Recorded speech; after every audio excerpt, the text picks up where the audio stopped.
Here's a number that should make you think.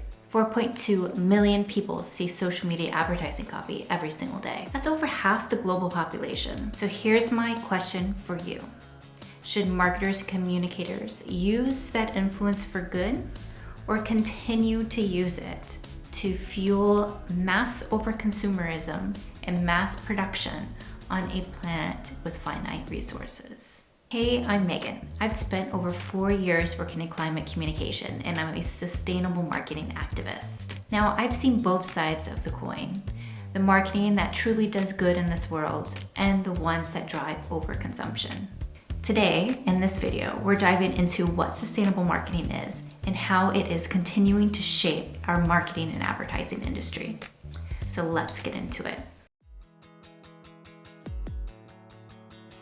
At its core, sustainable marketing challenges business as usual that puts profit above people and the planet, above everything else. Sustainable marketing is purpose-driven and not only driven by profit. And that distinction matters. Sustainable marketing is built on 3 core values. Think of these as the foundation. So the first is purpose first. You're not just promoting the item on the shelf, you're promoting a better way of life, a better way of doing your work, or a better way of consuming, a more thoughtful way of consuming. So think about that for a second. Instead of buy this, it's on sale, here's how this can help you live better and what that actually means. Number 2. Long-term value. Success isn't measured in quarterly wins. It's measured in durable value for people on the planet with long-term prosperity for all. Long-term value creation. We're talking about steady, systemic change where your campaigns, your advertising and marketing campaigns are actually fundamentally rooted in the people, planet, then profit principles. And that brings us to number 3, people and planet centric. And I absolutely mean from day one. Sourcing and packaging those messages that you run your campaigns on. Sustainability is embedded into everything that you do and is not a PR afterthought. Because let's be real, people these days can really tell the difference between if it's greenwashing crap or if it's actually meaningful.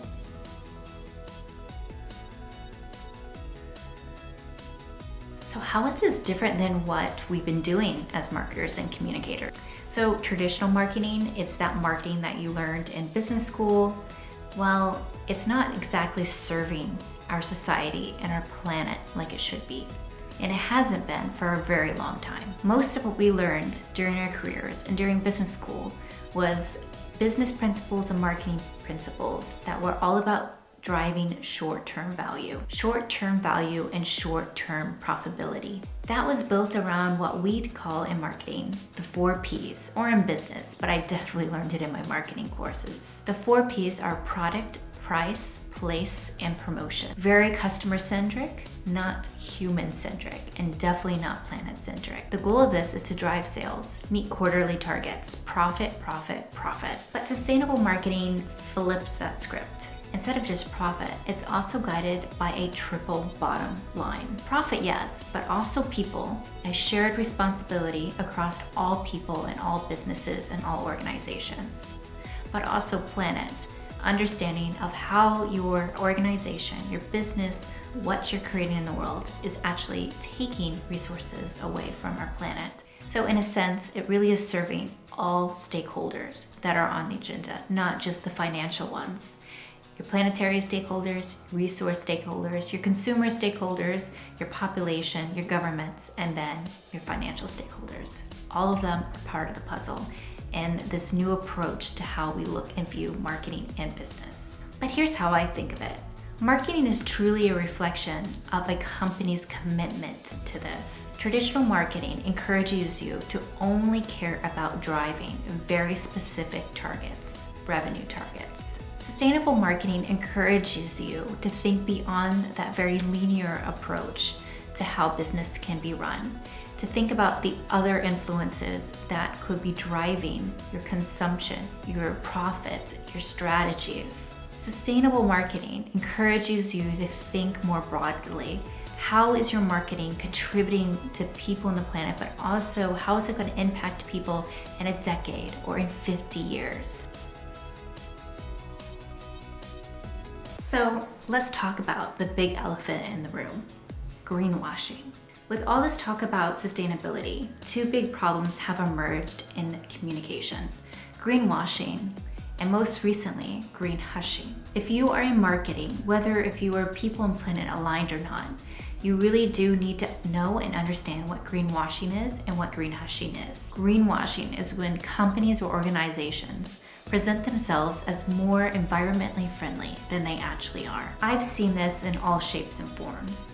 Phrases like carbon neutral, eco-friendly, sustainable are all phrases that I see every day in communication and in campaigns and on graphics. And many times it is greenwashing.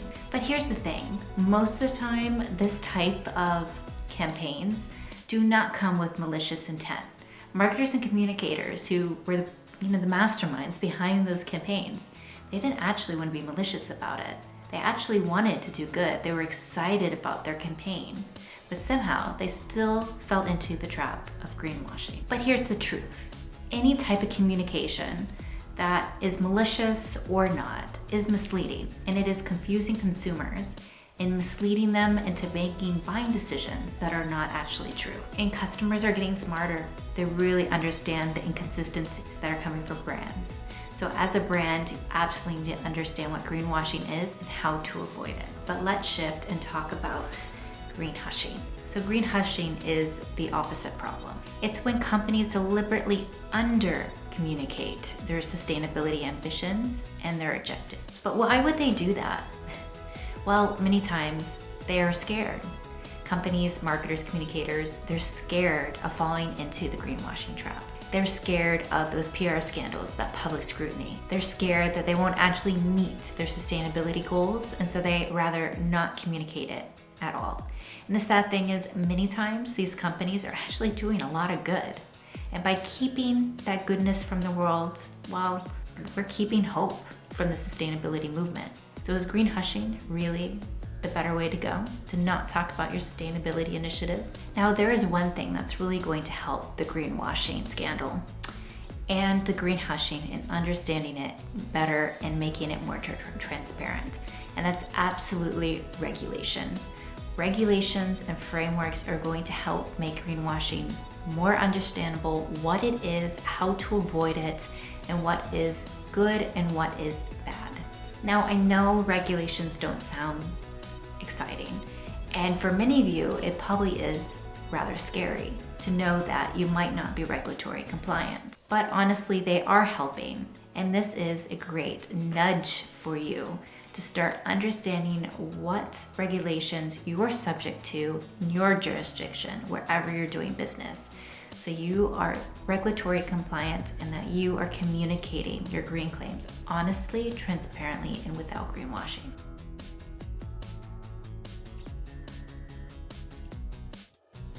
So let's talk about what actually makes marketing sustainable. We've covered what sustainable marketing is and what it is not. It's definitely not greenwashing. But now let's talk about actually what makes a marketing strategy sustainable.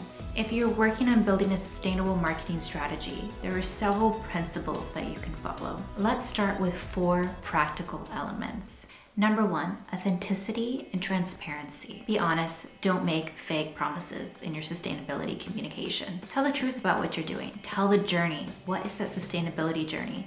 Don't put the gaps in. Don't just give the finish line. What is that progress that you're working towards? Communicate the sustainability journey.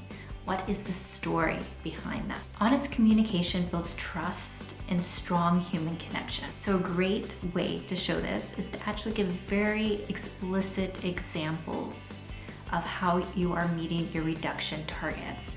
And then once you give those, link back to your sustainability strategy or your carbon footprinting outline on where you are actually making those reductions year after year. Basically, make sure that that claim can be verified by very explicit data. Number 2, verifiable claims. Back up your statements. Back up your statements. Use credible third-party certifications and make sure those third-party certifications are actually credible. Publish sustainability reports. Publish them frequently, tell the journey, Verify those reports with credible third-party verification. Use a life cycle analysis when it's relevant. This is a great way to directly link to what the carbon footprint of your product actually is, and then use that as a baseline for your journey of sustainability communication. Keep a paper trail or at least an Excel sheet of all your sustainable claims and communication and where it is actually published out in the world and what it's linking to.